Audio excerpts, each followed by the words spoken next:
Donald Trump speaking on Capitol Hill. He just met with senators, had a business roundtable earlier this morning as well. He'll be talking about his legislative plan and his agenda. As you can see here, we're going to listen in to a standing ovation. A vile individual committed a terrorist attack that attacked Jews because they are Jews and attacked Britain because of our values. And while this is not a new hate, this is something Jews have always lived with, we must be clear. It is a hatred that is rising once again, and Britain must defeat it once again. Gary, is it an attack on Britain and our values? Yes, it is. The Jews are simply the first. After they've got the Saturday people, they will go for the Sunday people. That's an old expression. And particularly militant Islamists, Islamic fundamentalists, their next target is the Christian community. We witnessed in Nigeria what really is a genocide, with fundamentalist Islamists murdering Christians. And that is what will happen in future once they feel they have dealt with the Jews. They're going to turn their attention to the Christians next. First the Saturday people, then the Sunday people. Gary, you can see it across your face. It's completely understandable, the emotion that you're flooded with this evening. And can you just describe that to me? Is it a combination of just sadness, but also just anger and frustration? You've summed it up exactly. It's tremendous frustration with government that we have seen a government that's allowed itself to do nothing, essentially. Keir Starmer's words are all very well, but what action has he taken? What action has the government ministers taken? That is why there's so much disappointment. Mr. Speaker, I rise today to bring attention to the tragedy Christians in Nigeria are experiencing. The deadly terrorist organization Boko Haram is trying to eliminate the Christian faith from Nigeria. This is the same terrorist group that kidnapped dozens of young schoolgirls and burned innocent civilians alive in cages. According to reports, over 3.5 million people have been forced to flee their homes. 3 churches are destroyed every single day. 7,000 Christians were massacred this year alone, and the faithful must now meet in secret or in burnt-out sanctuaries. Sadly, the world is turning a blind eye to the plight of Christians in Nigeria. There are no embedded journalists covering the violence. There are not daily updates. Politicians around the world are not asked questions about how they will respond. We cannot ignore this violence and tragic loss of life. We must speak out and shine a light on what's happening so that people can donate to relief efforts and provide support to those displaced by violence. To my brothers and sisters in Christ, we know you know the power of prayer. We will not forget you. Stay strong. Keep the faith. Mr. David, we have been deceived so much by these people. Since the APC came into I told you they hijacked Nigeria. This is not our culture. This security, what is that covenant the APC has with these terrorists that they don't want to tell us? They gave you notes about terrorizing Nigeria. Up to today, they have Buhari did not mention their name. Tinubu did not mention them. So what is going on? Okay. But whenever they want to catch crews, they will look for somebody in the southeast. IPOP. Okay. IPOP, indigenous people of Biafra. Is that a terrorist organization? All right, let's move this conversation to Ambassador Roy. How do you make such a speech without dwelling seriously on insecurity?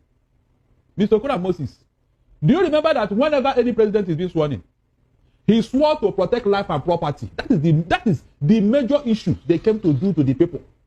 To protect life and property. If you have failed on this particular major duty, please, what other progress are you talking about? Look at Nigeria. We are now sharing governance with the terrorists. And nobody thinks it is important.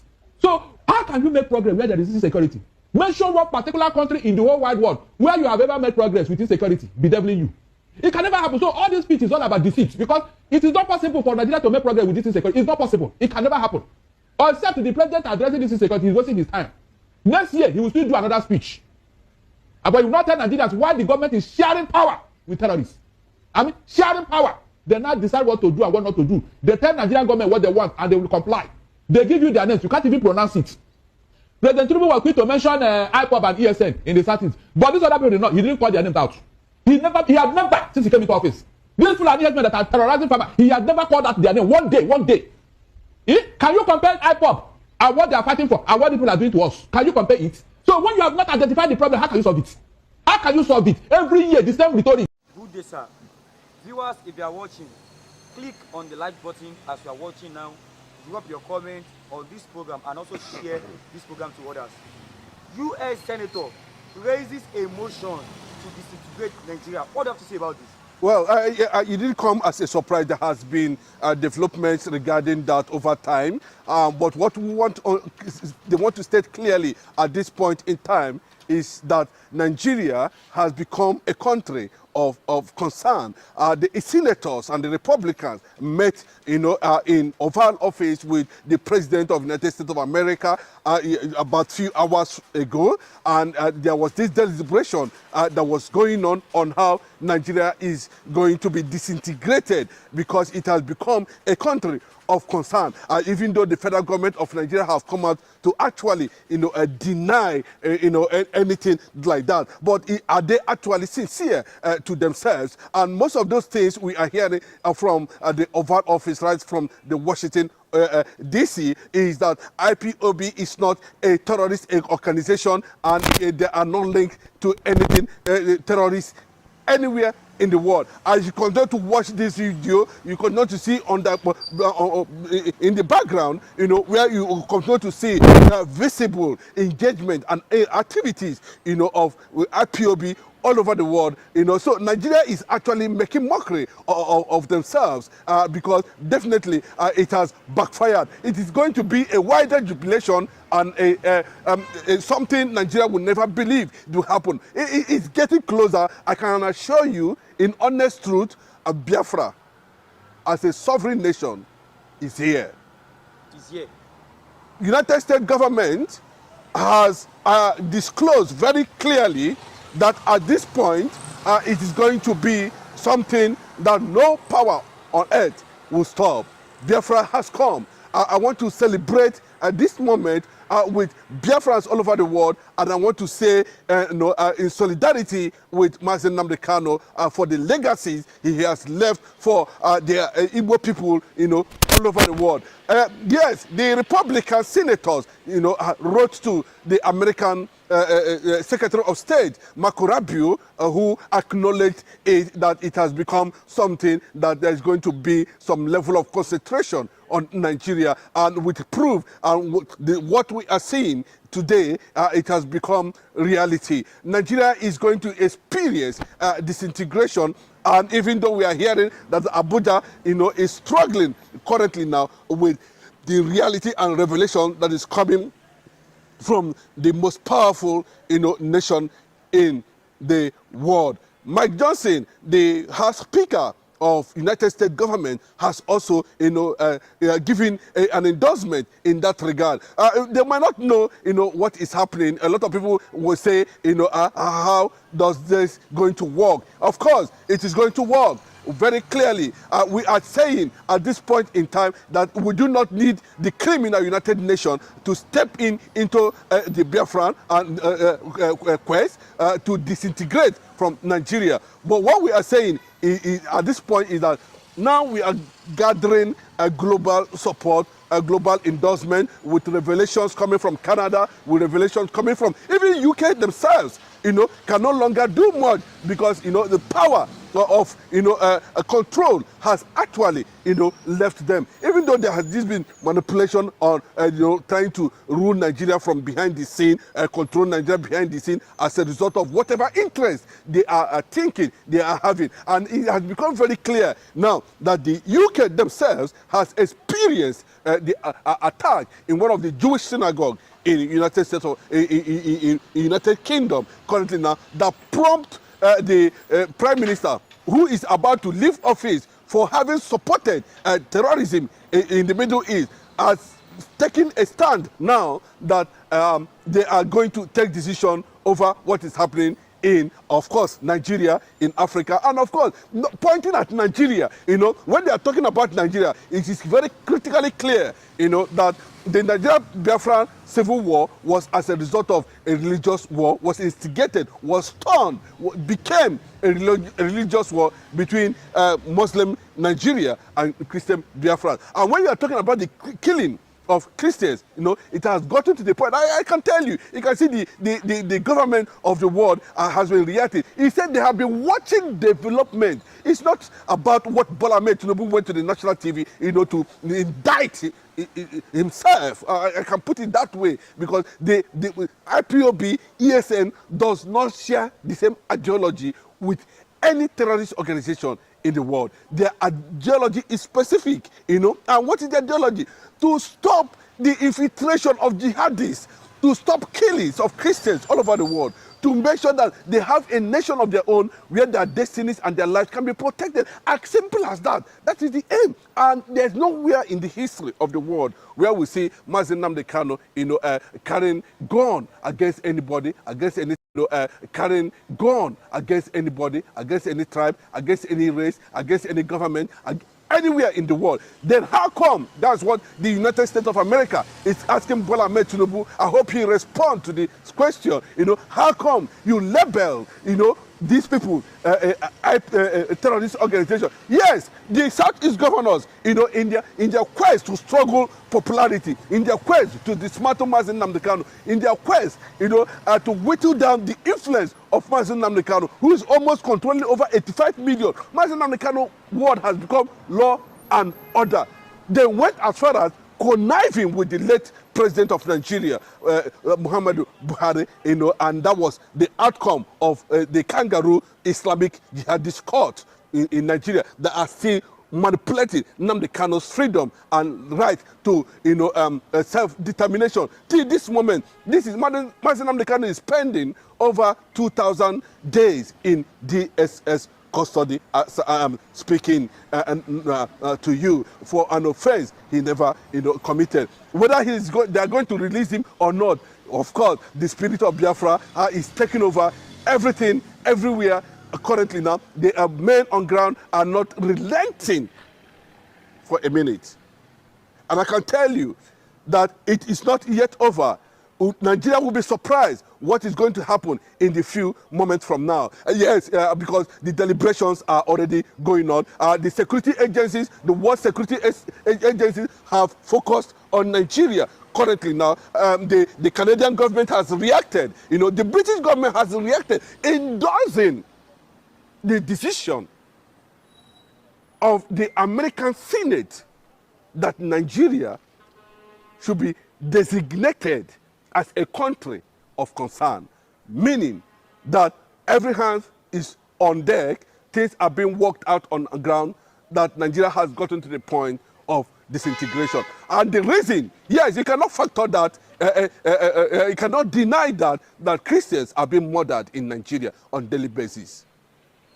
Viewers, if you are watching, click on the like button, drop your comment, and also share this program. Do you think it is high time U.S. interfere in Nigerian issues? I think they're showing enormous interest because of solidarity and pressures, and development. We don't need to tell them. The American, analysts there, came out and told the whole world, that they have been watching developments in Nigeria. They think they are not watching them. They are watching them, and they are seeing how continuously over 5,000 churches has been destroyed. Close to 500,000 Christians have been murdered by these people, and it is not acceptable. And this also is what the British Prime Minister, as you have watched in this video, stated it clearly that we can no longer allow this thing to continue, signaling the peace and prosperity of what millions of Igbos all over the world has actually gone through in Nigeria. You can see the people of Kwara currently is under serious massacre, and they are heading towards the Biafran region. The Middle Belt has the same thing, because they know that that's where they can only find peace. That's what the people that can represent them. And the whole world is watching. Look at what is coming from the Mali, Senegal, Niger, and Burkina Faso, saying very clearly that they are going to, make public the list of politicians who are powering, who are destroying, who are killing, who are sponsoring, a terrorist organization. It is left for the world to know whether IPOB name is actually going to be there.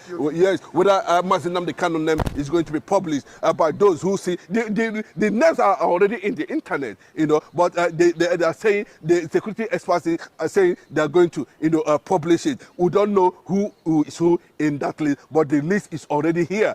As we progress in this interview, you discover, names of people who were actually involved in this conquest agenda. But the Southeast governors, of course, are pretending over the reality on ground, and they are making it look as if, they do not know what to do. Yes, the president come out and said it, that they are all, IPOB, but they forgot that a certain court has already labeled APC and PDP as a terrorist organization. Here, some 3 months ago, from all the way from Canada, they have made it very clearly. They never mentioned IPOB, but Nigeria has always looked at way, to indict and possibly carry out a extrajudicial, extermination and execution of Mazi Nnamdi Kanu in DSS custody, and that is what Bola Ahmed Tinubu is planning to engage on. Currently now, for him coming out publicly to declare, means that he wants, extrajudicial decision on Mazi Nnamdi Kanu that will lead to his execution, or possibly, indefinite, remaining in DSS custody. But that has already been thwarted by the United States government decision that Nigeria will go their separate ways. And when we're talking about Nigeria going their separate ways, we have seen DSS custody, and that is what Bola Ahmed Tinubu is planning to engage on. Currently now, for him coming out publicly to declare, means that he wants, extrajudicial decision on Mazi Nnamdi Kanu that will lead to his execution, or possibly, indefinite, remaining in DSS custody. But that has already been thwarted by the United States government decision that Nigeria will go their separate ways. And when we're talking about Nigeria going their separate ways, we have seen countries, lending signatories to that. A celebration to Mazi Nnamdi Kanu. We know what the IPOB leader, has said in the past concerning the struggle for the restoration of Biafra. But today, you can see that the world leaders, are paying deep attention to do something that has to do with reality on how to liberate Christians from jihadist tendencies that already, crippling the world. We do not need to rely on the United Nations currently now, but what we need at this point in time is the executive order of the most powerful nation in the world to issue an executive order, and that becomes what it is now. We don't need the United Nations to recognize Biafra as a nation. What we need is executive order from Donald Trump, and I can tell you the Senate are working on it currently now. They have made it publicly, and as we celebrate this outstanding feat by Biafrans all over the world, especially those who are based in the United States of America, I say kudos to them for this achievement. God bless you. Viewers, if you are watching, click on the like button, drop your comment, and also share this program. God bless you and have a nice day. The truth is finally out. Now that the Finnish government has declared the CDS of Nigeria, Musa, a terrorist now, what is the next phase of the lie? What lies can the government tell Nigerians? Now that Samonepa is no longer in the picture, because it has always been pictured that Samonepa is the cause of insurgency in Southeast, and now that insurgency has stopped in Southeast, and now that the Finnish government has vindicated Samonepa, that those sponsoring insecurity and terrorists in the country are those some persons in the military. Now, where would CDS Musa bury his shame? Because a group of people are saying we want to exit the country. Because the Igbos are saying they are tired of the contraption called One Nigeria. That this One Nigeria, it will not work. And then it has never been working. It has been a country full of lies, propaganda, and shame. That has always been how it is formed. So I am not surprised that the Finnish government has now come out to say CDS Musa is a terrorist for all the atrocities he has been, for all the atrocities he has committed, in disguise of pretending to keep one Nigeria. And that's what Nigeria has been, has caused a whole lot of catastrophe in the country. Just some days ago, a notorious bandit that was declared wanted